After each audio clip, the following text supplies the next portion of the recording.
Simora ipasi kitoko nipite. Kuna biashara zingine unafanyanga.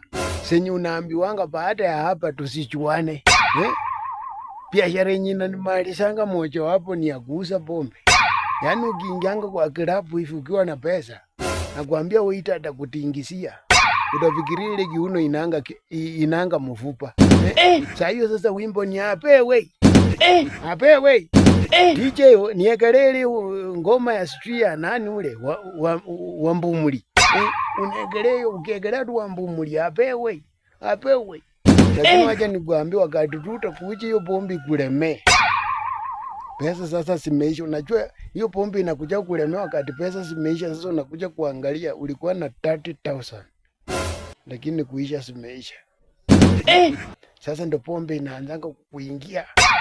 Saa hiyo nakwambia inafunjanga makoti. Na mimi sijui ni nini nakwanga ndani ya pombe. Ulikunywa kwa mdomo ikaingia kwa tumbo, alafu ikianza inaanza na miguu. Sasa mimi hata ndo sielewangi mwenye aliunda pombe. Yaani nia yake ilikuwa tu miguu.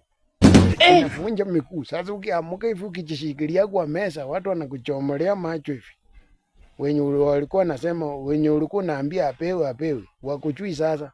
Kwambia we, kuuza hii mesa huo nitakuwekelea, nitakulima. Mpaka waiter mwenyewe mwenye ulikuwa nalipa accountant pale anakuambia peleka ule hivi zako huko.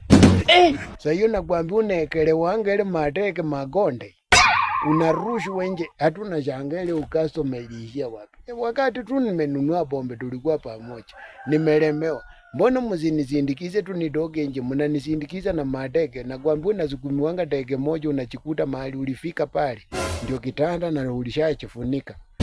Utambua saa 9 ya asubuhi.